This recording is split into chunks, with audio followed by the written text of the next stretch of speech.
Hello everyone and welcome to the One Stop Co-op Shop. This is Colin and today we're going to do a top 20 list. But this one, instead of being solo, will be co-op games. Because you guys know, the channel's name is One Stop Co-op Shop, so I thought I should do that if I'm going to do a solo list of 20 games as well.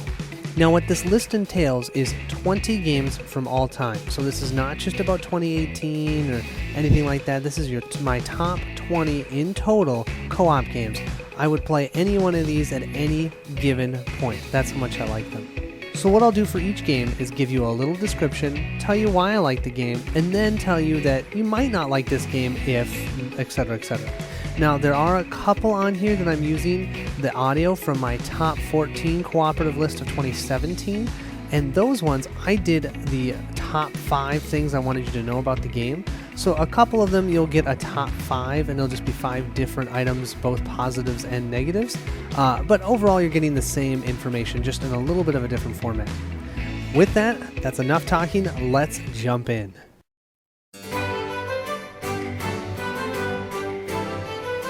Orleans Invasion, designed by Inca and Marcus Brand and published by DLP Games, is a 1-to-5 player medieval strategy board game. In the Invasion expansion, there is a cooperative scenario where players are working together to fend off an invasion and to fulfill their personal goals to win.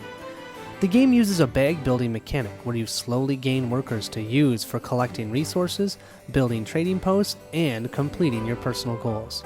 If you're able to fully stock the city with goods, coins, and also have your own personal agendas completed before the time runs out, you win the game. Now I do have a playthrough of this one on the channel if you're interested. What I like about this game is the gameplay is always tight.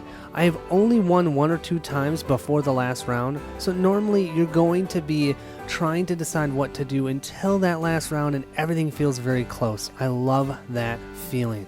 Now technically you don't play the game with simultaneous play, but that's how we play it. We all will draft or draw out of our bag at the same time, figure out where our workers are going to go, and all activate together. It makes the game faster, it makes it more fun, we can coordinate together, it's great. I really appreciate that, and it means that I can play this with 5 players, and it's around the same amount of time as playing it with 2 players.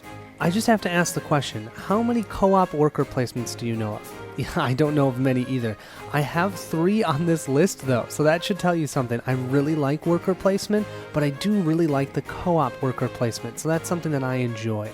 Because each player has their own personal agenda, I do find it very difficult for an alpha gamer to take over the game, because they don't know what you're trying to do for your personal goal. Yes, they know what your personal goal is, but you might be trying to obtain it by doing certain things. You will have to communicate a lot, but you're not going to have an issue where someone's saying, well, you have to go here, and then you have to go here because they know all of the information. There's just too much going on for an alpha gamer to be an issue. Finally, what I really enjoy about this game is the art itself. It looks beautiful on the board, especially if you have the deluxe components. I love how it looks on the table. Definitely has some eye candy for the players. Now, this game is not for you if you're looking for a lot of interaction with players. There's not a ton, to be honest. There is a co-op board, but you won't use it that much. You might use it in the last couple of rounds. Most of the time, I'm going to be doing my own thing. You're going to be doing your own thing. And then in those last few rounds, we're going to sit down and go, okay, maybe I need to give this to you so you can do that. So yeah, you might have some of that interaction, but it's not nearly as much as some of the other ones on this list. I do find this game has slightly lower replayability than many, just because there's only one scenario that's cooperative. And yeah, there are different events and you can have different personal goals, but there's really only 8 personal goals to choose from. So, I mean, I've played this game 36 times, but I will go 4 or 5 or even 6 months without playing it, and that's totally fine. So if you're looking for a game that you're going to play a bunch over and over again from a co-op side, this isn't for you. And finally, if you are looking to play this co-op, you do have to get the base and the expansion. And also, if you even want to play with 5 players, you need the deluxe version, which really is only available on the secondary market. So that's also something that, hey, if you're looking for a 5-player game, don't pick this up unless you want to spend the money on the deluxe version.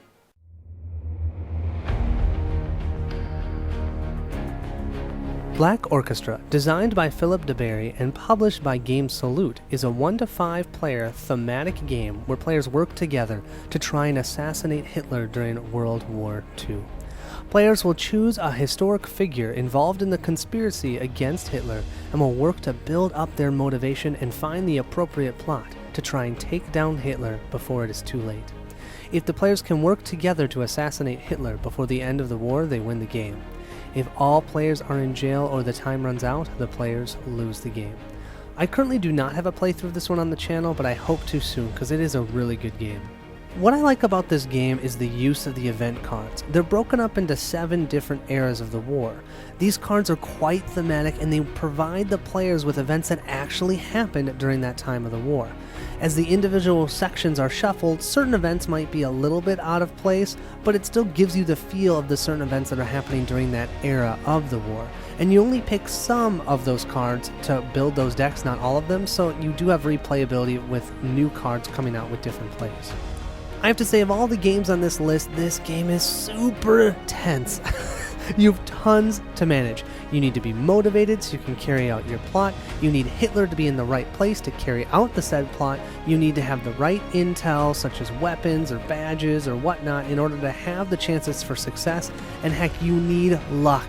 And I do think many people might have a negative connotation for luck, and in this game you are going to be rolling dice to see if you are able to assassinate Hitler, but I think it works so well in this game because you need a lot of luck to have one of these plots be pulled off.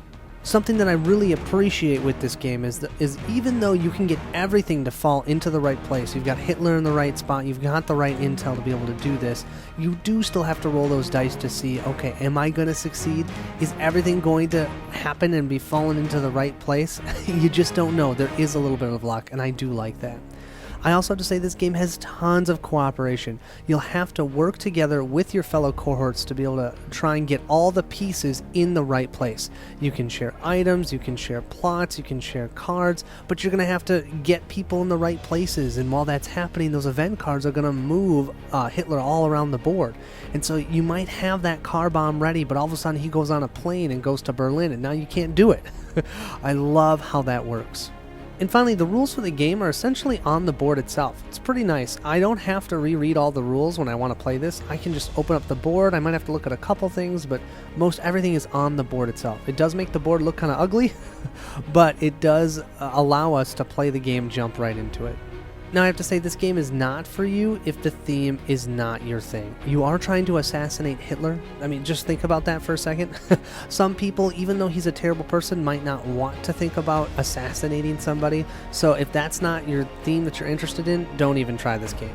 If you have a really hard time with dice resolution, you also might hate this game, because at the beginning of each of your turns, it's very likely you're going to want to do the conspire action, which means you roll dice, and when you roll those dice, depending on what you roll, you might only get 1 action that turn, or you might get 15. Well, probably not 15, 3, 6, 9. I think 9 is the most you can get. But still, there is a lot of luck in the game, which I think makes sense thematically, but that might turn people away from the game. Also, alpha gamer can be a problem because it's all open information, so someone could try and tell you what to do or think that they know the best option for your turn, so just be wary of that. And finally, like I said before, the board is kind of ugly, but it does make sense for the time period of the world at this time, but just know that it's not one that you're going to set up on the board or on the table and go, ooh, you're going to go, ugh. Still, great game though.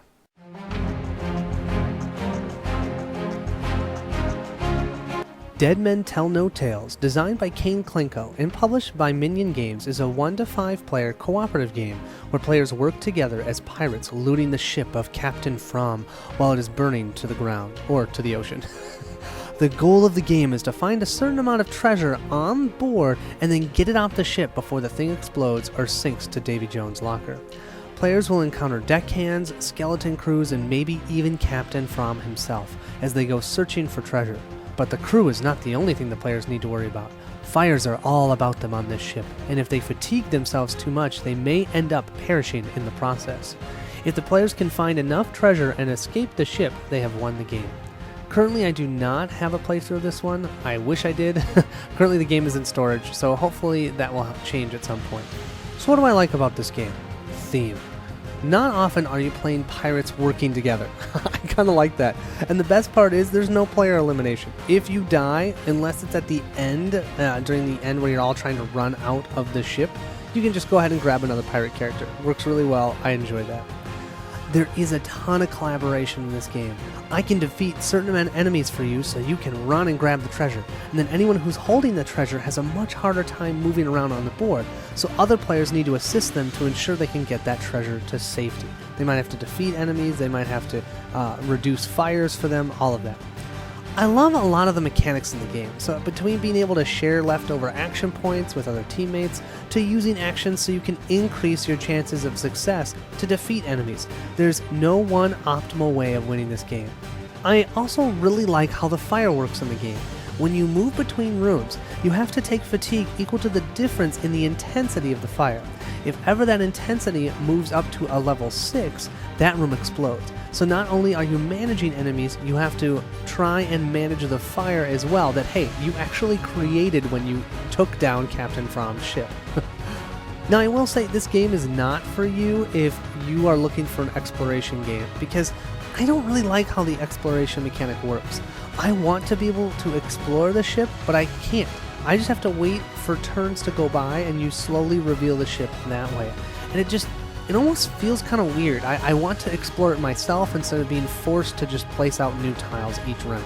I've had many times in this game where everything's going hunky-dory, and then all of a sudden one thing happens and it just totally blows up the game. So if you're looking for a game that isn't really volatile, don't look for this one, because you're going to see that you're going to be doing great and all of a sudden one thing will happen and boom, you're done. Each player will have 5 or 6 actions, meaning that your turns are kind of long too. I mean, a lot of the actions are just moving, but you're going to find that, especially playing at higher player counts, you're going to be sitting around a lot. So I don't really recommend this with higher player counts. And finally, all the information is available, so alpha gamers can be an issue. If you've got someone who's a really big alpha gamer, you might not want to pick this one up.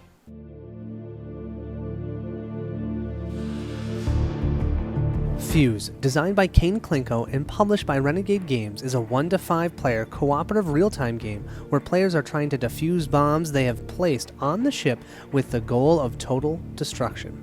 You will defuse bombs by using dice that are placed on the bomb cards in front of you. If players can defuse the appropriate amount of bombs within the 10 minutes allotted to them, they have won the game. I do have a 1 and a 2-player playthrough on the channel if you're interested in seeing more of this game. Now, what I like about this game is it's super fast. The game takes 3 minutes to set up and 10 minutes to play. You got 15 minutes? You can play this game no problem. Also, there are tons of levels of difficulty, so if you're not into fast real-time games, you can make the game easier and still have an enjoyable time. Or you can be like me and play on the absolute hardest level and lose every time, but still try and beat it. This game has no chance for an alpha gamer. It's real time, you've got to make quick decisions. People are not going to have time to be looking at your bombs and trying to make decisions for you. They're going to have a hard enough time figuring out their own bombs. Also, the game has simultaneous play, which is one of my favorite mechanics. You're going to roll the dice, everyone's trying to figure out which die to take at the same time, working together. It's great, and it works really well. Finally, I do feel like the games are different enough as you play, because you'll see very different bombs, you'll play with different people, and because it's only 10 minutes, you can play it multiple times at a game night. It works really well. I do like that. Now, this game is not for you if you're looking for a thematic game. There really is no theme here. You're just rolling dice, and I call it group dice think. That's pretty much all you're doing. Also, it can be really loud, so make sure you're in a place that you can hear each other and noise is not an issue. And then finally, it can be incredibly frustrating sometimes with how you can lose dice, and if you get frustrated easily with luck, because sometimes luck just doesn't go your way, this might not be the game for you, because you can get stuck on certain bomb cards, and it can be very frustrating.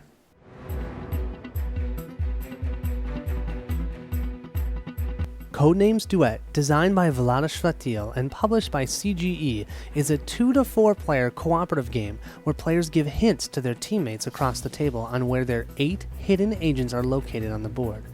Each turn of the game, one team provides a word and a number to their teammates that correspond to their agents that are out on the board. The other team then tries to guess which words correspond to your agents. You win by uncovering all 15 agents before the time runs out, which is usually 8 or 9 rounds. If you either run out of time or find one of the 3 assassins, you automatically lose the game. I do not have a playthrough of this one on the channel, and I don't really intend to. There are a bunch out there, so feel free to look them up if you're interested. What I like about this game is, to me, it's really what Codenames should have been. It has all players actively involved throughout the game, as both teams are providing clues to each other and making guesses. This means when you are not guessing for clues from your teammates, you're trying to figure out what clues to give to your teammate. It means they're always involved. With regular Codenames, all the people that were sitting there waiting for clues, you could start falling asleep. The game itself is also great as a couples game. My favorite way to play this is 4-player. 2 couples on either side. It's so fun to work together with your spouse or with your significant other, and then try and give that information to the other couple, and then they totally misinterpret it. It's a wonderful experience. Codenames Duet even comes with a campaign mode. Now, I haven't played it, but I've heard it actually works pretty well, so there's also that as a positive. You can even use cards from other sets. So we have cards from the Pictures Codenames, and we do that all the time. Now, I'd say this game's not for you if you're looking for an odd number of players to play a game. I don't think it'd be as much fun if it's 2-1 or 3-2. I also don't think it's great for large numbers of players, because you're going to have to try and share which word you want to say to the other team, but you can't say it out loud. Yeah, it really works well with, I'd say, up to 4 people. I wouldn't do more than that. If you're thinking that this game's a party game, kind of like Codenames, it's not really. It doesn't really feel like a party game, so it kind of depends upon what you're looking for, but if you're looking for a party game, this wouldn't be it. And then lastly, it's just not thematic at all, so if you're looking for something with theme, this isn't going to be for you.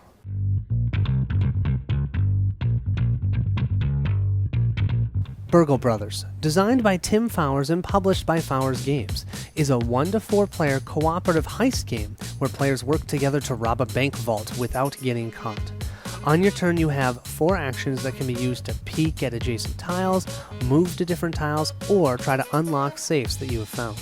Guards will move at the end of each turn, and if they spot your character, you'll have to use one of the 3 stealths that you start with at the beginning of the game. If players are able to break into all safes on the board and escape, they win the game. But if any player is caught by the guards with no stealth, all players will lose. I do have a playthrough of this one. It's somewhat old, but I do recommend checking it out if you're interested. What I like about this game, first of all, is stealth. Steve totally got me into this mechanic, and I enjoy sneaking around, trying to complete objectives, guessing where that guard will go, and trying to find ways to hide or maybe exploit the guard's movements, or hey, make the guard move so I can protect somebody else. It's so cool. I absolutely love the board itself. You can play as 2 levels or 3 levels, so you can run upstairs to avoid guards, but then you have to worry about the guard on the other floor. So much of this game is tactical movement on the board and how to manipulate the guards themselves to ensure people are not caught. Do you need a short game? Well, then you can play with 2 levels. Do you want a longer game? Well, then you can play with 3 levels. You need a challenging game? You can even play the Fort Knox scenario. That's my favorite. I also came up with a mausoleum style, or I called it a museum, I guess, museum style, which is 1 level with overlapping guard areas. Check it out if you'd like. I'll put a note in the description below to show you where I've got the information on there. I do also really like the different room tiles in the game. They're so different and do different things like set off alarms, secret passageways, cameras, atriums. It's so fun. You never know what you're going to find. Now, this game is not for you if the theme is an issue. Some people might have a hard time with, hey, I'm breaking into a bank. Come on. So you have to take it lightheartedly. If you don't, this is not for you. This game also suffers a ton from alpha gaming, and that's because there are optimal moves and suboptimal moves in this, and so people will express their opinions and may think you're ridiculous if you don't take them. So be careful of alpha gamers. Make sure you're playing this with people that do not alpha game. Sometimes I will also say the best move in the game is to actually do nothing on your turn and just draw an event card. And some people don't like that. They want to always be doing something. So if that's a problem for you, I wouldn't go for this game. And finally, at the end, I usually am really enjoying the game until about the last 20 minutes or so, because you're trying to escape, but the guards are moving around like crazy, and so it kind of feels almost like a slog just trying to get out of the building. Sometimes it's okay, but yeah, if you're worried about the length of the game, because it can get lengthy, especially with more players, yeah, this might not be for you.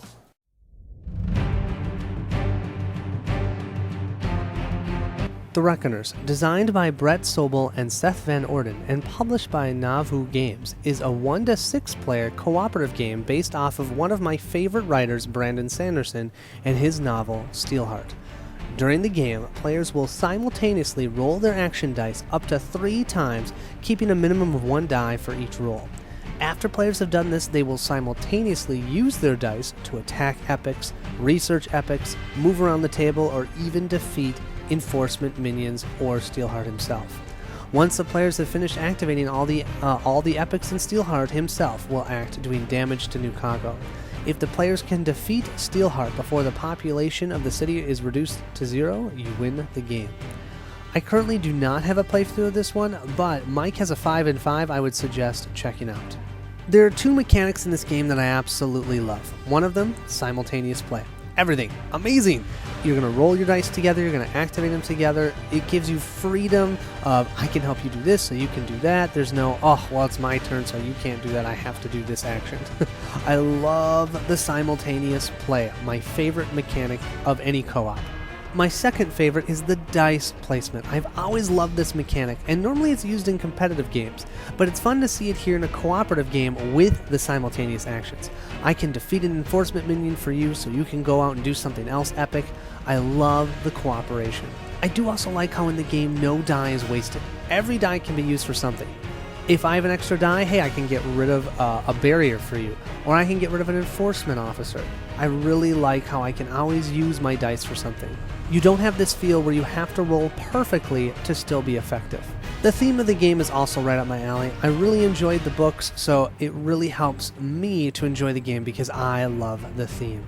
Of all the games on this list, I think there's only one more that has a higher production value, and you'll see which one I'm talking about. But so the production value is off the charts good.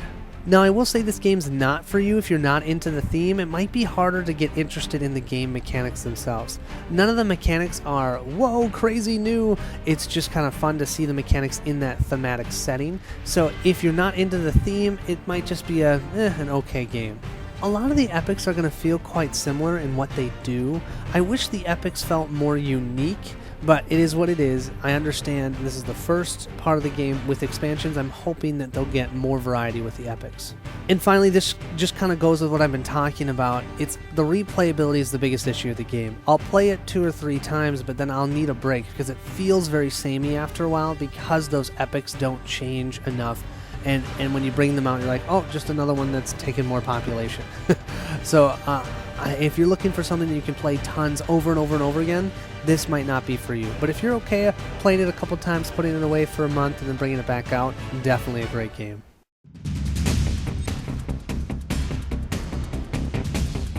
Shadowrun Crossfire, designed by Mike Elliott and published by Catalyst Games Labs, is a 1 to 4 player cooperative deck-building game set in a gritty cyberpunk fantasy world. During the game, players will use the cards in their hand to deal damage to obstacles, and then purchase cards to their hand for use in the next turn. Unlike many deck builders, you'll buy cards to your hand instead of the discard pile, and you only draw at most 2 cards around. This means you need to think hard on if you want to play all the cards in your hand or save some for the next turn. Damage is done in levels to the obstacles, and you have to complete each level in order for you to defeat that obstacle itself. If you're able to defeat enough obstacles before one player is killed, you can win the game. There is a campaign mode, so to speak, where you slowly level up, gaining karma as you go, and you can gain special abilities that will stay with you as you continue to play the game. Currently, I do not have a playthrough of this one on the channel. It's a bit older, haven't decided if I'm going to do one, but Rado has a good one you can check out. What I like about this game is that it's a very fast deck builder. The game goes quick. A 2-player game can be done in less than 30 minutes, which, if you think of deck builders, that's normally not the case. You need to spend the time building up your deck, and then all of a sudden, boom, boom, boom, boom, boom, it's done. But no, with this game, it's fast immediately. You gotta get those obstacles taken care of, and you gotta get out. I feel like the game itself provides you with substantial challenge, and it feels really good when you win. There's some games where you always win. This is not one of those. And so when you do win, you feel great about yourself. I will say the game, it's hard to see an alpha gamer in this one because you don't have your hand face up, but you can lay your hand down and someone could potentially try an alpha game, but I just really haven't had issues with that in this one. I really like the mechanic of purchasing cards to my hand and having a small draw each round. It gives the game a much more tactical feel than a regular deck builder. It may be better not to play all your cards this round so you can play more the next round and be able to take out an enemy. Or you can put your damage on a teammate's obstacle so they're not killed. And because you purchase to your hand, you get to use those cool new cards right away. You don't have to wait for them to come into your hand from a shuffle. Finally, I love the assist mechanic. I love being able to play cards to help my teammates on their turn. Just a great mechanic, wish more deck builders had that. I will say this game is not for you if you're not into the theme. I mean, the theme to me is okay and the art's pretty bad, but there is Dragonfire. I just haven't liked that one as much as I have liked Shadowrun Crossfire. I feel like Crossfire is a shorter game, Dragonfire was a longer game. But Dragonfire's in the D&D universe, and so you might like the art and the setting of that one better. I do feel like with this game, sometimes there's nothing that you can do that will allow you to win, and you just have to abort the mission, and that can sometimes be frustrating. So if you don't like the thought of just losing just because of the cards that come out, you might want to look somewhere else. Finally, this is not a regular deck builder where you're building cool combos. There may be a couple combos here and there, but it's much more about how you can complete the game as quickly as possible. And sometimes that means purchasing non-optimal cards for your deck. It's going to feel very different from a regular deck builder. There's no way for you to get rid of cards in your deck, so you just have to deal with whatever you purchase for the rest of that game. So you need to think about this as a different type of deck builder. If that doesn't sound interesting to you, then it might not be the game for you.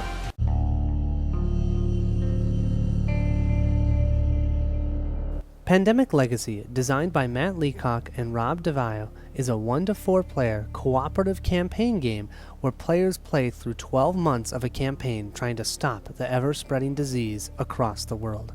There are 2 games out for this now, Season 1 and Season 2. For me, Season 1 was a better experience, but I think it just depends on what you're looking for and which one you play first.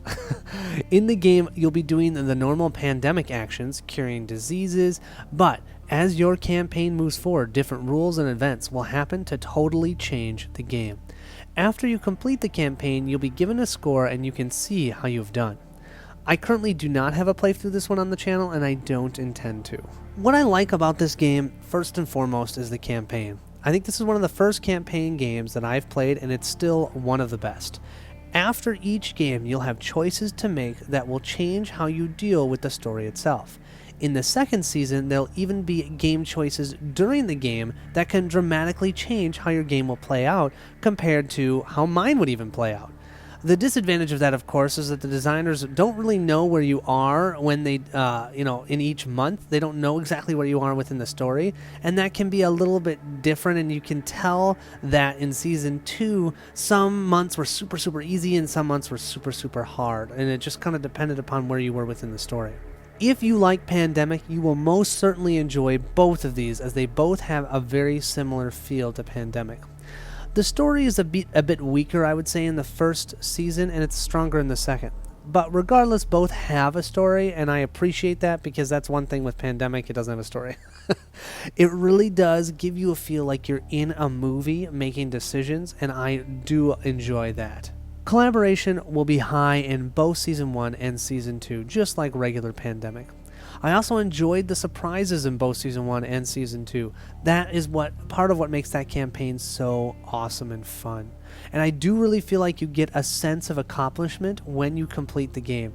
It feels good. I've played Pandemic Season 1 twice and Season 2 twice, so that's 4 times. And I could play them again and still enjoy the game itself. I think that says something. Now, this game is not for you if you don't like Pandemic. It's not going to change the core mechanic, so I've tried playing this with somebody who doesn't like Pandemic, and they still don't like the game, even though the campaign's there. Also, if you have someone that's an alpha gamer, it's going to get really bad really fast. So make sure you play this with people that aren't alpha gamers, or if you have an alpha gamer, you're just going to have to be ready to have them telling everybody what to do. I'll also say that in both games, there is a bit of an issue with rules, because after mid-July, there's just so many rules and so many different things, it's really hard to keep it all in your head. And if you don't play the game back to back to back to back, You're going to have to start each session with relearning, okay, what are the rules now? So if that doesn't sound appealing, then this might not be for you. And finally, of course, the biggest drawback is it is a one and done game, and you have to be okay with that. You play it one time, maybe 17 to 20 times, and that's it. But still, 17 to 20 times, I don't have many games I've played more than that. So, take it or leave it.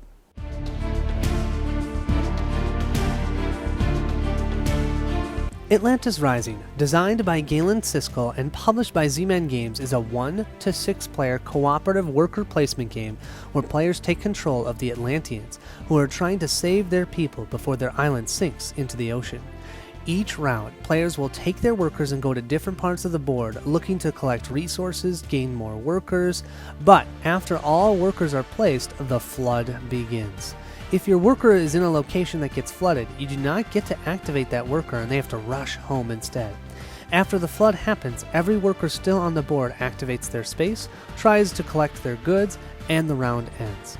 If the players can build all 10 of the artifacts before the entire island sinks, they win the game.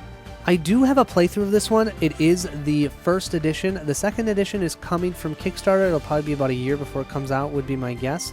But once that's out, I'll do a new playthrough as well. What I like about this game, first and foremost, worker placement co-op. Here's our second one. I love worker placement. It's so fun. And doing it co-op style, it's really, I don't know why, but that mechanic sings with me. I also have to say I love the board itself. The board is set up as puzzle pieces, and as the island starts to sink, you flip those pieces over, and you can see the actual board itself shrinking. So cool. You feel the island is sinking into the water. This game also has simultaneous actions. So from 1 player to 6 player, I feel like the game rounds are around the same length because of it. It can be a bit hectic, but I can also see that there's some really cool ways of interacting with each other. I'm able to get certain things for you and then be able to give them to you so that you can get a specific artifact in that turn, stuff like that. I really appreciate that. I also really like how the mana crystals work. This is because you do have to roll dice in order to collect resources. Since you have to roll dice to be able to collect resources, there are times where you'll roll and you'll fail, but you can use those mana crystals to add to your dice rolls so you can succeed. So although it takes your workers time to go get those mana crystals, they can be super helpful in ensuring that you pass your resource rolls and be able to collect the resources that you're hoping to for that round. I also like that each Atlantean that you play has very different abilities that can really affect the game. You'll feel like your own person even if it is a co-op game, so I appreciate that. You've got one of them allows you to place your workers after the flood. How cool is that? But then that means that you have to let everybody else place their workers first, and you got to make sure to work with them to ensure you have good places to go, and so they don't take all the spots of, let's say, all the worker places to gain more workers. So you still have to work together, but it allows you to ensure that you get to do all the actions of the workers that you have. Now, I'll say that this game's not for you if you have an alpha gamer problem, because all the information is available. They could try and tell you everything that you need to do, so watch out for that. Also, the naval ship mechanic is not interesting, but that is going away in the second edition, so I'm not going to talk about it much here. Just know that the second edition, I think, is going to be better. And finally, between the dice resolution and the fact that the game doesn't have scenarios, it does feel samey after a little bit. So this is another one that I played 2 or 3 times and then I put away for a couple months. So if you're looking for a game that you can play multiple times in a row and it stays fresh, this one might not be the one to look for. Is 5-Minute Dungeon. 5-Minute Dungeon, designed by Connor Reed and published by Wiggles 3D, is a 2 to 5 player chaotic cooperative real-time card game where players have 5 minutes to rush through a random dungeon and defeat the boss at the end. Each player will choose a hero who will have their own deck of cards and a player board depicting their special ability. Once the app says go, players will frantically work together, matching symbols on the enemy cards to move through the dungeon as fast as they can. As the title suggests, the game lasts 5 minutes. I do have a 2-player playthrough and a 4-player playthrough on the channel if you're interested in seeing them. The co-op aspect of this game is substantially high. No one has turns and you're all trying to eliminate the same enemies together, optimizing card plays and trying not to waste too many symbols. Many abilities will allow other players to pick up discarded cards or allow other players to even draw cards when you play them. The fifth most important thing I want to talk about is the aesthetics, and this is a big positive for me. The cards are above average quality, and the art on the enemy cards is just fantastic. Not to mention, some of the names are just hilarious. But don't worry, you won't have any time to stare at that because you're just going to be playing cards and trying to get through that dungeon as soon as possible. The boss boards and player boards are solid, and they've totally held up after 25 plus plays of this game. The player card art is simple, which is actually perfect for a real-time game. It's easy for players to differentiate the different symbols on them. Number 4 is the bosses, and this is another positive. The game has 7 different bosses if you have the Kickstarter version, all that have different requirements for defeating them at the end. You'll want to look at those symbols and make sure that you have them and maybe hoard them or hold on to them until you get to the end of the game, lest you don't have those symbols, and when you get to the boss, you can't defeat them. The difficulty ranges quite well, so if you want a challenge, you can have one. But if you want a more laid-back game, you can also choose a less challenging boss. Number 3 is the app, and this is yet another positive. The app is super simple to use, has tons of different voices you can now use to encourage you along and give you a hard time for not winning yet. It's simple and to the point, and I love that. I do wish that you could somehow score yourself at the end so you could report those into the app and then look at them. I love that about Fuse, and I wish they had that here. Number 2 is the personalized decks, and this is another positive. So how often do you find a filler game that has so much personalization for each character? Not only do you have your own deck of cards, but each hero has their own set of unique event cards that are different from all the other ones within their deck of cards that they have. If you want to be someone who controls the time, be a wizard. You'll have cards to be able to stop the clock. If you want to be someone who's really good at fight symbols, well, make sure to grab the barbarian because he has lots of double fight symbols in his deck. I really feel like they did a great job of defining the different hero roles in their player decks. And last of all, number 1 is it's just a great filler. Another positive. It's all positives around this game. There's only one real-time game I like more than this one, and that's Project Elite. But Project Elite is not a filler.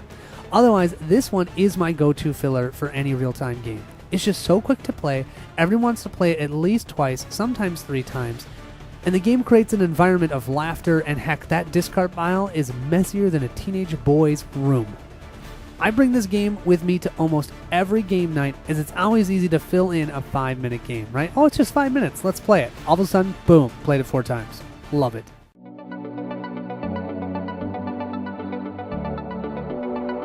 Direwild, designed by Vass O and published by Iron Horde Games, is a 1-to-4 player cooperative deck builder and dungeon crawler fantasy game where players assume roles as animalist heroes that summon creatures and combine them in unique ways. During the game, you'll take all of your creature cards and use Charm to purchase other creature cards and unlock advanced creature cards and special abilities for the heroes. Next, you'll combine all of your creatures into one creature using the cards in your hand to create a unique creature that will be used to fight the minions on the board, or heck, even Karn himself. Each card has a basic attack value, but they also have an augment ability. Your choice is how best to conjure your creature for what you're trying to accomplish. There are 3 chapters with a game save mechanism to allow you to package and save the game between game nights. If you can defeat Karn by that 3rd chapter, you win the game. If ever the Fatal Wound deck is empty at the beginning of a round, you lose the game. Now, I did just complete a playthrough on the channel if you're interested. What I really like about this game, first and foremost, is the deck building itself. So normally when you have extra money to spend, which in this game is Charm, it's wasted. But here, you can purchase cards by paying 1 extra and putting it on top of your deck.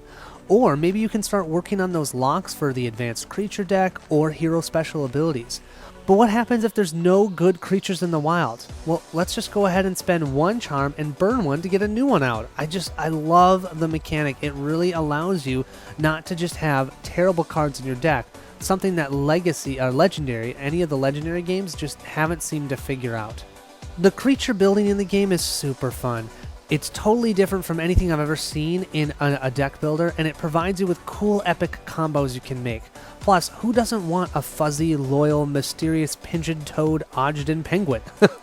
Sounds so cool. I also really like how you have a board you're moving on and can utilize tactical movement as well as deck building in the game. Sure, it's no Galaxy Defender, but there's a lot to think about while still giving you a fun deck building experience. Should I engage with that minion? Will I be able to damage him, or will he give me a fatal wound?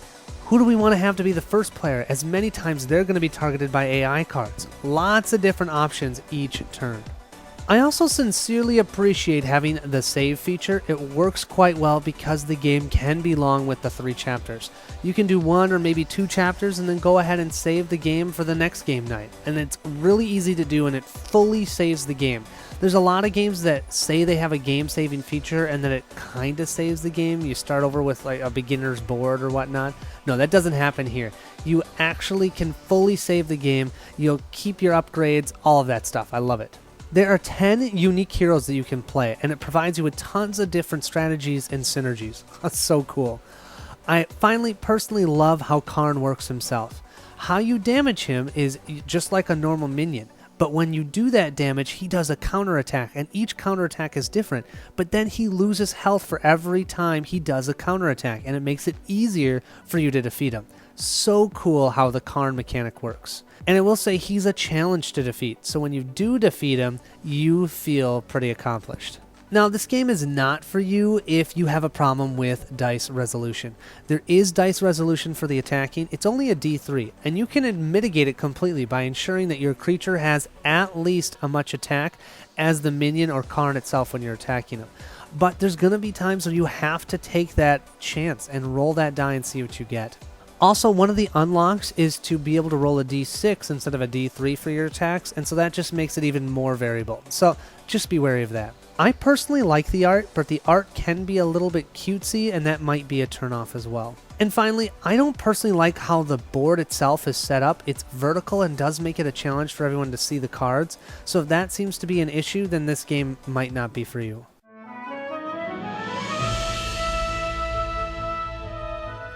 Heroes of Terrinoth, designed by the Sadler brothers and published by Fantasy Flight Games, is a 1-to-4 player cooperative dungeon crawler / adventure game where players work together to try and complete one of 8 quests in the core box. During the game, players will choose between 4 different actions to take: attack, explore, aid, or rest. The catch is that once you use an action, it's exhausted until you use your rest action. So players will need to work together to defeat the quest before all the heroes are killed. I do have a couple playthroughs out on the channel. Feel free to check them out. What I like about the game is it's got a real nice ease of entry. You only have 4 actions to choose from, so it's easy for new players to know what they need to do and how to do it. I also feel like of all the games on here, this is probably one of the fastest setup and takedowns as well. I mean, Fuse might be a little faster, but still, it's a quick setup, quick takedown. I appreciate that. The activation cards themselves provide players with great cooperation opportunities. Heck, there's even an aid card where all you're doing is helping another player. I really like that, and the Sadler brothers are known for making very good cooperative designs. There's a total of 12 heroes that you can choose from and 8 quests. I really like that. If you look at Warhammer, which this kind of comes from, the Warhammer Adventure card game, that only had 4 heroes with 6 quests. So there's a lot more replayability here. Now, this game's not for you if you're looking for a heavier experience. It is definitely on the lighter side of the spectrum. And also, if you're looking for a campaign similar to Warhammer Adventure card game, there is no campaign. All of them are standalone quests. That could be a positive or a negative. I personally like the campaign one, so I kind of miss that. Also, an alpha gamer could be a problem because all information is fully available.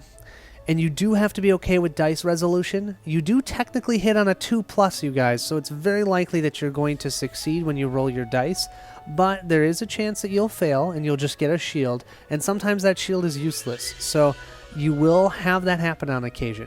On the flip side, though, there's the exploding dice, which is super fun, so you've got that on the other side. And then finally, the theme. It's the Terrinoth world. People don't seem to really like the Terrinoth world, so if that doesn't sound interesting, that's not for you.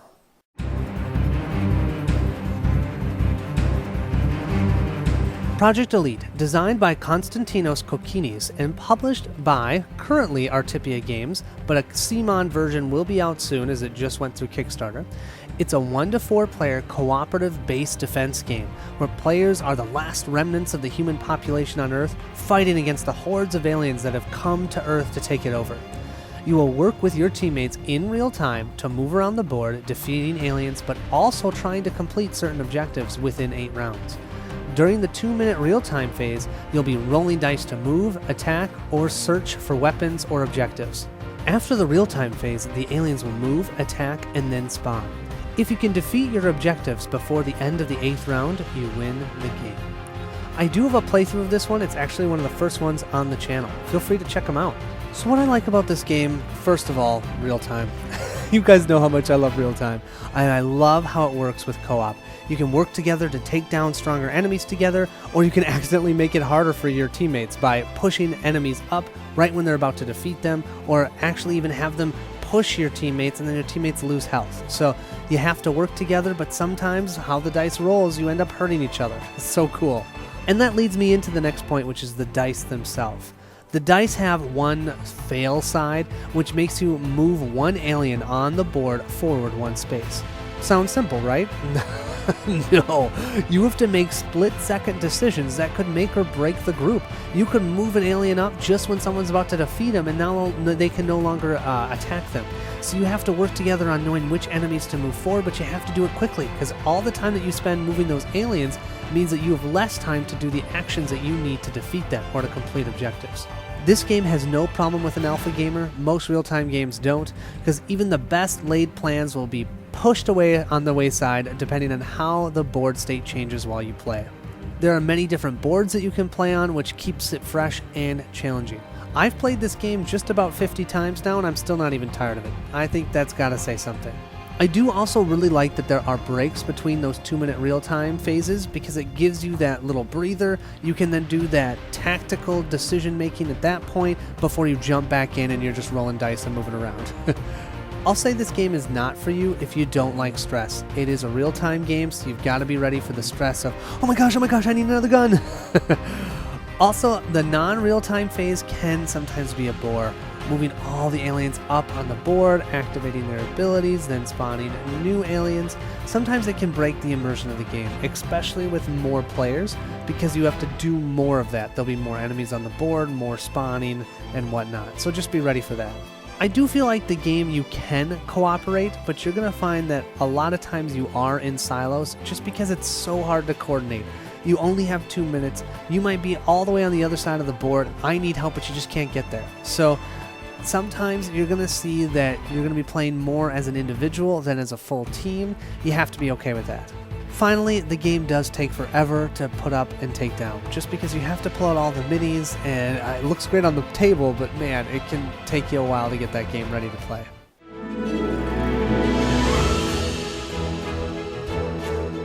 Mechs vs. Minions, designed by Chris Cantrell and Rick Ernst, published by Riot Games, is a 1 to 4 player cooperative action programming game where players take on the roles of Yordles against an army of marauding minions. During the game, players will draft action cards and place them on their programming board. Then, they must activate their board in sequential order, doing all the actions there, regardless of if it helps them or hinders their objectives. When the minions attack, they will require players to draw damage cards that can potentially be slotted into your programming board or just have a one-time effect. There is no player elimination in the game, and you can even use your damage cards to help you achieve your goal, part of the fun. Every scenario has a different objective and ways to lose or potentially win the game. I do have a playthrough of one of the scenarios on the channel. Feel free to check it out. The most enjoyable part about the game for me is the programming. It's so cool how it works. You can stack similar colored cards to get more powerful effects on those cards. You can use cards you drafted to swap locations of cards already on your programming board, or you can even scrap action cards that you've drafted to repair your mech. So cool, lots of different options. You might first need to get to a location, so you've got all this move commands, but now that you're there, you need to be able to fight. So then you have to find a way to swap around your board so you're not moving around needlessly and instead doing fight actions. It's so cool how all of that works.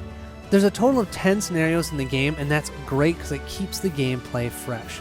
There are certain scenarios that I do think are better than others, but they all give you different requirements and different upgrades to choose from. It's pretty cool.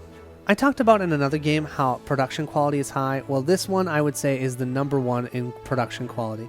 For $100, you're going to get painted mech miniatures, pre-wash minions. Yeah, and the boards are laminated. They look so good. It's amazing. So the quality of the game is wonderful. Now, Alpha Gamer could be a little bit of an issue here, but they instigate a timer for when you're drafting, and so people will have a hard time being able to tell what others should do because you only have about 48 or 50 seconds to make a decision when you're drafting cards. So that certainly helps with the Alpha Gamer. The ramp up in the game is super awesome.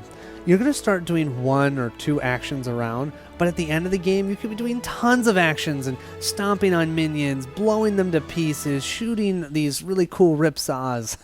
It's really cool. You really get to see your mech upgrade, or heck, break down if you get lots of damage. Now, this game is not for you if you're not into programming. It's a huge part of the game, and if you don't like programming actions, I don't even recommend this. There's also a lot of randomness in the game, and that's something that I didn't realize until I played it a bunch. Many of the damage cards will get randomly placed on your action board. Many times, minions are going to be moving random directions, so you won't be able to do a lot of planning. It's going to be oh, well, I guess they're moving to the right. I understand that they added this randomness to keep the game fresh, but it can sometimes be frustrating as well. I also feel like the game balance isn't the greatest. I've had very different experiences with the 2 players versus 4 players. I do think overall I prefer 4 players as it's more challenging, but it can be longer. And heck, some scenarios 2 players is harder. So it just kind of depends. But also I will say that in a 2-player game you draft 2 cards around. So you feel super powerful. And in a 4-player game, you're drafting 1 card around, so your ramp up is slower. And when you take damage, you can only get rid of 1 damage card a turn. So it's just everything's a little slower with 4 people.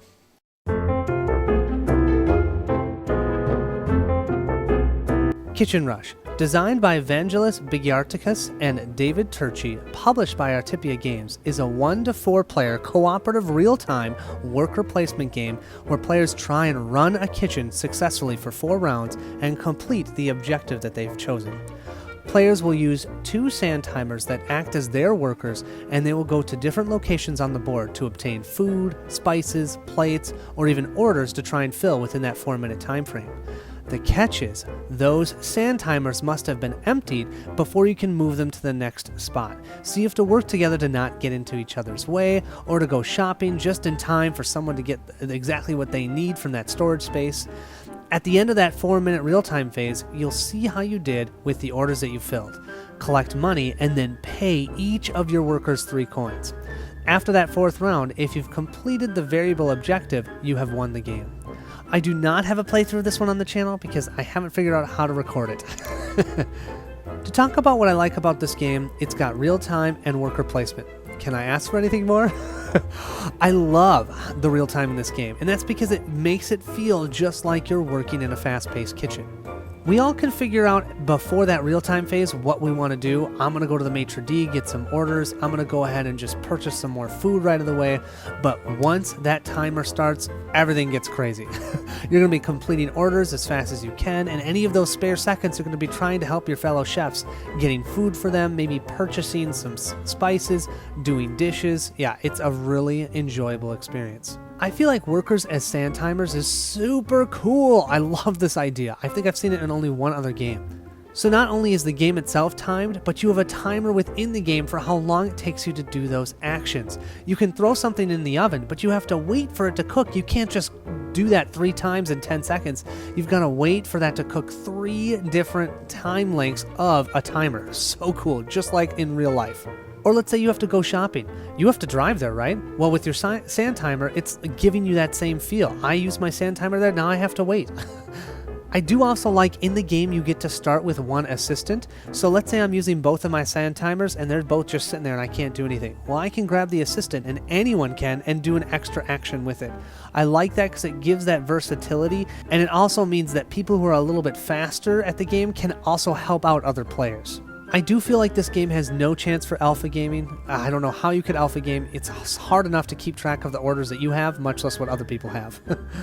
I do also like that there is a non-real-time phase, and that lets you cool down, you can strategize a little bit. You also have to pay your workers, and that's so fun and so thematic, so you gotta make sure you make enough money to even just pay your workers, otherwise they go on strike, and you can't even use them for the next round. You'll have to buy them during the real-time phase. And finally, I like the variable objectives. You want to play where you're just trying to make the most money? You can use that as an objective. Or you want the highest prestige? Choose that as the objective. Or maybe everyone has to complete a certain amount of orders of specific types? You can have that as an objective. And it totally changes the way you play the game. Now, this game's not for you if you're not into real time. It's stressful. It's not going to be for you if you don't like that. It's also, I find, a little bit harder to help your teammates in this game. So if you have somebody who's a lot slower in the game, it's going to bring everybody down, because we can't help them fulfill their order. I can't buy, I can purchase food for them and put it in the storage, but we can't help them grab them from the storage or get them spices. They have to do all of that. We can't do it for them. Finally, there's just lots of small pieces, so it can take a bit of time to set up and take down.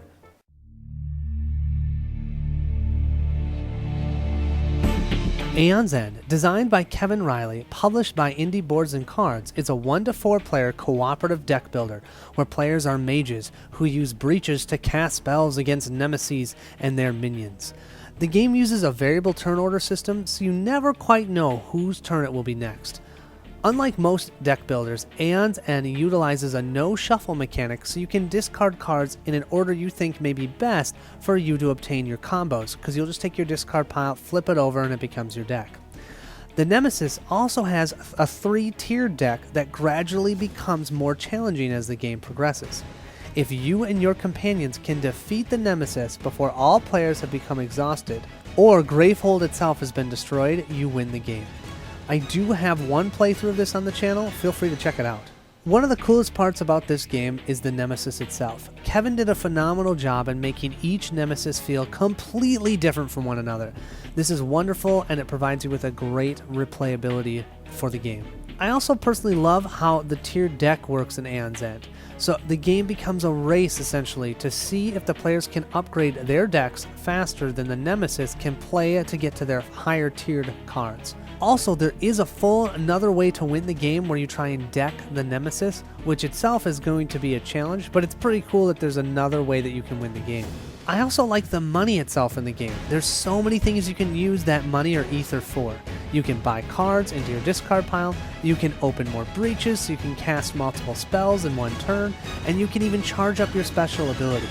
I always love games where your buying power is more powerful than just, hey, I'm just going to buy a card and put it in my discard pile. Of all the deck builders that we've talked about, I feel like this one has the most strategy, and that's because of the no-shuffle mechanic. So many times I can get cards in my deck for a sweet combo, but then it just happens that I never draw them at the same time. In Aeon's End, that doesn't happen.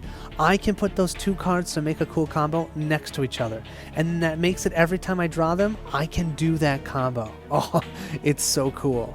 The game also comes with many card destruction abilities. So unlike a game like Legendary, where you just keep buying cards and you can't get rid of your old ones, here there are ways to get rid of your starting cards, and you can really make the most efficient and effective deck. The game itself has no player elimination, which I also like, because there are times where you just get screwed and you get defeated, or exhausted it's called in this game. So when you get exhausted, you can continue to play. It's just when bad things happen to you, it's done double to Gravehold. And finally, I do feel like there is a good challenge here, especially certain nemesis are hard. I still haven't beaten all of them, so that's pretty cool. I will say this game's not for you, though, if you have a problem with market combinations, because sometimes you're going to have to do a little bit of tweaking on what comes out for your market, because some market setups are just unbeatable against certain nemesis. I don't like that, but it is what it is, and that's what happens when you get larger card pools. I will say Alpha Gamer can also be a problem here. I mean, the hand is not open, but there's going to be, well, you have to take out this minion or it's going to kill this thing or whatnot, and so you almost feel like you have to do certain things. And finally, for me, the biggest thing that's lacking in this game that the ones above it have is a story. If you're looking for a story, you're going to want to look elsewhere. Or heck, maybe the Legacy Aeon's End will fix that. But right now, I don't really feel like it's a story. I just feel like it's an awesome set of mechanics.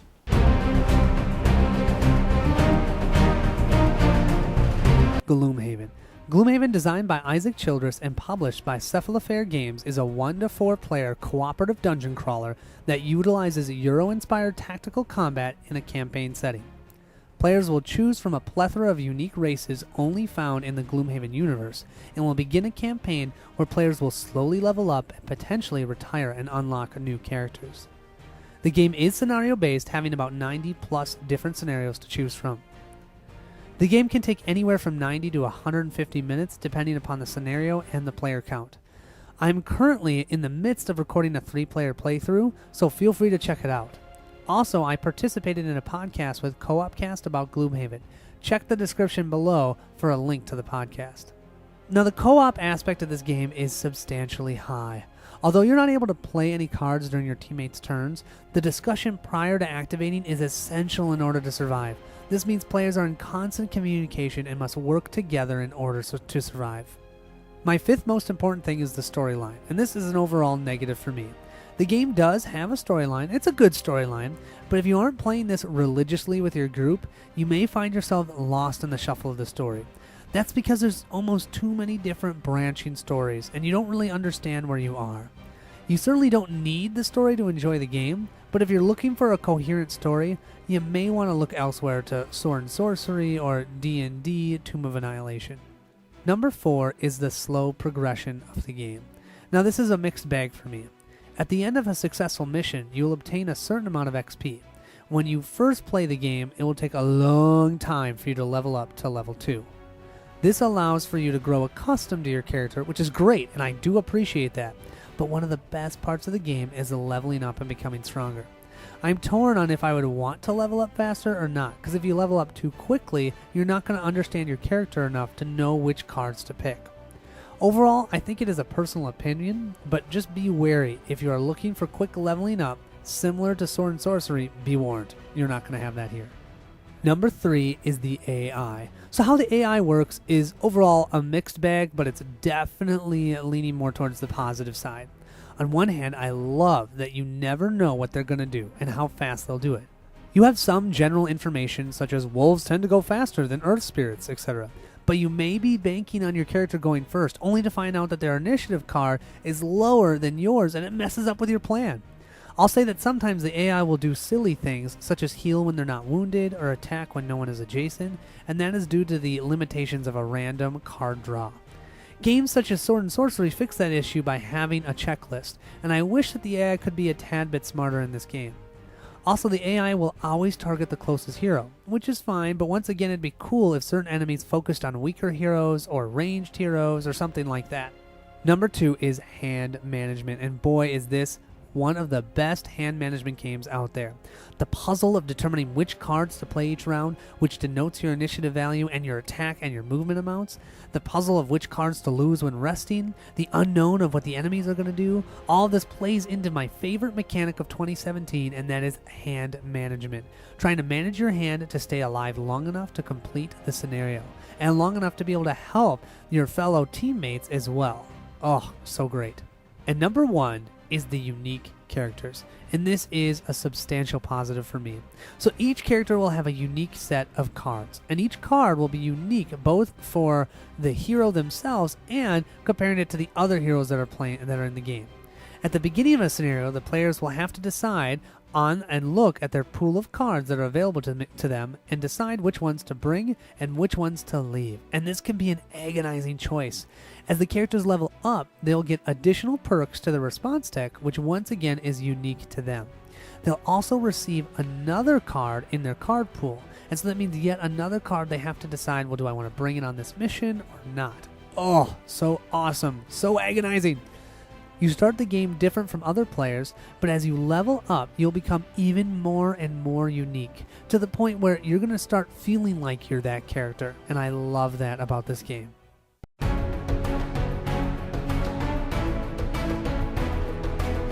Spirit Island. Spirit Island, designed by Eric Roos, published by Greater Than Games, is a 1 to 4 player thematic cooperative game about defending your island home from colonizing invaders. Players will take on roles of different spirits, and using their unique power cards, players will try to drive off the invaders from their land. Yes, this game is at the top of my solo and cooperative list. I am 100% sold on this game and will play it with as many people or by myself as much as I can. The game is not without its flaws, but the positives substantially outweigh the flaws both for solo and cooperative play. The game plays in about 45 to even 120 minutes depending on how much AP players have and depending on how many players you're playing with. I do have a playthrough of this on the channel if you're interested, and you should be. You should be interested in this one. The co-op aspect in this game is through the roof. I would say it's the highest of all the games I've talked about. It is 100% essential that players work together or those invaders will see that your land is drowning in blight and sadness. So the fifth most important thing I want you to know about is the simultaneous actions. So this is my favorite mechanism for co-op games, simultaneous actions. Used often in real-time games, but in a game such as this, it can be equally as powerful. Simultaneous actions instigates engagement with all the players as no one has to wait for their turn. It also provides you with tactical and strategical decisions such as, if I do this, then you can do that, then I can do this, etc., etc. Also, players that try to alpha gamer, they can't because they're too busy trying to do their own actions on their board to tell you what to do with yours. That's not always true, but 90% of the time when I play this game, no one can tell anybody else what to do because they're trying to figure out what they're doing. I love that. I hope more co-op games that are not real-time start utilizing this simultaneous actions. Number 4 is the theme, and this is a huge positive for me. How many anti-colonialism co-op games are out there? Yeah, 1. The theme is so unique and so refreshing. Now, don't get me wrong. I love my Seven Wonders games where I'm building up a civilization, but sometimes it's just nice to play the other side, to work with the indigenous people of Spirit Island and to help them drive off those invaders. Number 3 for me is aesthetics, and that's another positive for me. The board, even on the basic side, pops on the table, but if you flip that over to the thematic side, oh, it looks amazing. And the spirit boards are beautiful to look at and are very functional. My only wish is that the setup rules for your spirit weren't on the back side of the board, because I always set up the board, the player board itself, and then forget to look, oh wait, where am I supposed to put my presents on the board to start off with? So then I have to kind of lift it up and look underneath. But overall, awesome. Have you noticed their attention to detail?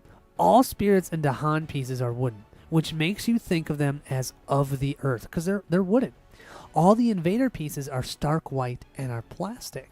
This makes you think of industrial and not being part of the earth, but being something that man has made and stuck on the earth. This was obviously done on purpose to help us get into the spirit of the game, and I love that Eric did all of this attention to the detail. It makes a difference, at least for me. Number 1 for me is the predictable randomness, and it's yet another positive for me. One of the biggest complaints I have for co-op games is where they use, or a designer will use, random events to make the game harder, and there's nothing that you can do about it. It feels almost like you're just getting things thrown at you left and right, and all you've got to do is just deal with it. The predictable randomness in this game is where you have a small amount of randomness, so where the invaders explore, but the rest of the AI movements are predictable and allow you to plan for the future. Isn't that what you enjoy about a game? Is when you take a game like, let's say, Seven Wonders, and you are planning on what you want to do in that game, it's the same type of thing here. You're planning on how to eliminate those invaders and being able to know where they're going to go, yet there's a little bit of randomness to provide that replayability. It is so great. I feel like with Spirit Island, I can be proactive instead of reactive, and that's something that I don't feel like happens in many co-op games. And to feel this sense of complex strategy in a co-op game is certainly unique and something that I hope more co-ops will do in the future.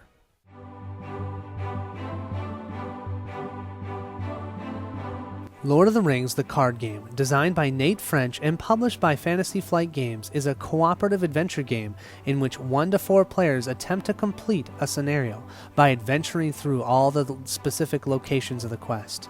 You will pick your 3 heroes and then construct a deck of cards that will hopefully synergize well as you take on different scenarios.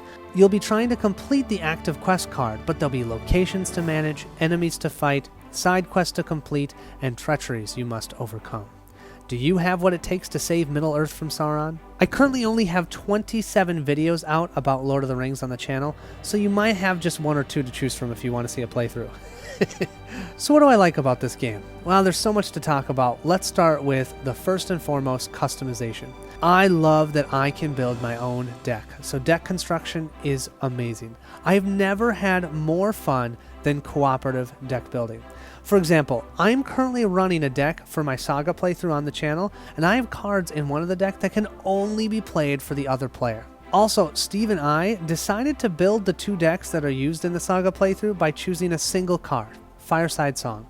With that, out came two unique decks with tons of synergies, awesome gameplay, and it's so fun to see them play out and see your creation being played against those quests. Now, I know I had this game as my number one for solo, but really it's my number one for co-op, even way more so than it is for solo. And that's because of the cooperative play. I love how this game has so many ways to cooperate with your teammates. You have heroes whose abilities can be used for anyone, such as Arwen or Grimbjorn with his Sentinel ability. I can optionally engage in enemies so you don't have to. If I have ranged or Sentinel characters, I can block for you or attack for you. The game epitomizes that feeling of the theme itself, which is Lord of the Rings, and that's all about the free peoples of Middle-earth working together against a common enemy, Sauron. This is just how I feel when I play this game. I also feel like the encounter deck itself is so innovative in what they can do with Lord of the Rings, and heck, even Arkham Horror, the card game. There are quests in these games where you have to go sailing. You have to do sailing, and you do that through the encounter deck. Or you could be wading through the snow of the Misty Mountains, or walking through the deserts of the Harad, or walking underneath the mountains in the caves of Khazad-dûm. It's just simply amazing to me what the designers can do with just a simple deck of cards. This game, of any game that's on here, has infinite replayability. Even if you have the core set of the game, the replayability is quite good because you can try different synergies of heroes and cards within your deck. But if you own the entire game, you have over 115 quests that you can play. I have played this game so far in the last 6 months 112 times, and I'm not even close to sick of it. I think that that's a simple way to show you how much replayability is in this game. Now, one of my favorite ways to play this game is the Saga quests. Do you want a campaign with choices and long-lasting effects? You have the Saga, which is all about the actual Lord of the Rings, so it's about the ring going from Hobbiton all the way to Mount Doom. That's a total of 18 or 20 quests if you have the two print-on-demand quests. But if you're looking for more of like a one-off experience, you can go ahead and check out the first 3 cycles of the game. Or do you want more of an overarching story, but you'd like to try different decks as you play? You can start off with the Lost Realm Deluxe set and go from there. There's an overarching story from the Lost Realm all the way to the Wilds of Rohirrim, which is currently out right now. There's really something for everyone here, which I really appreciate. Lastly, the game itself has some of the best community I've ever seen. There's RingsDB that you can go there if you don't want a deck build. You can find any deck on there, try it out, see if you like it. There's Cardboard of the Rings, the podcast. Heck, there's our Slack channel. There's just a ton of support for the game and a wonderful community, and I'm so happy and so blessed to be a part of it. Now, if you want to hear why this game is better than Arkham Horror LCG, I do suggest checking out our live debate video. We did it as a live video.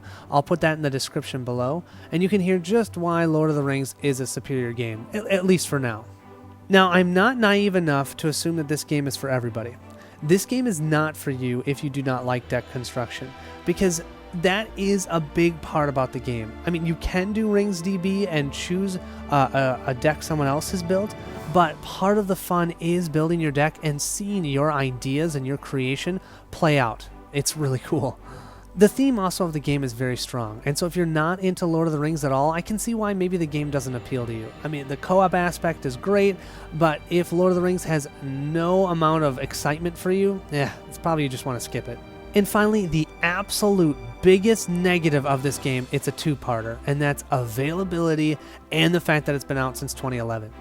It is so hard to find certain deluxe sets, like the Saga itself. You can't get the Black Riders right now. It's like $100 on the secondary market. It's terrible. And if you want to buy everything, you have 7 years worth of content you need to find. But I will say, once you get everything, the cash outlay is very minimal, because it's every 2 or 3 months another adventure pack comes out, which is $15. The other thing is you don't need to have everything to still enjoy the game, but I can totally understand why that is a negative and would make people not want to buy into this game if you can't own everything right away. So there you have it, top 20 co-op games, lots of options to choose from. There's real-time games, there's adventure games, there's party-ish style games on here, lots of things, a little bit for everybody, I'm hoping. I hope you guys enjoyed it. Let me know what your top 5 or 10 co-op games are, and maybe even what your top of 2018 is. I'm kind of curious. Thank you all so much for watching. I will see you at the next stop.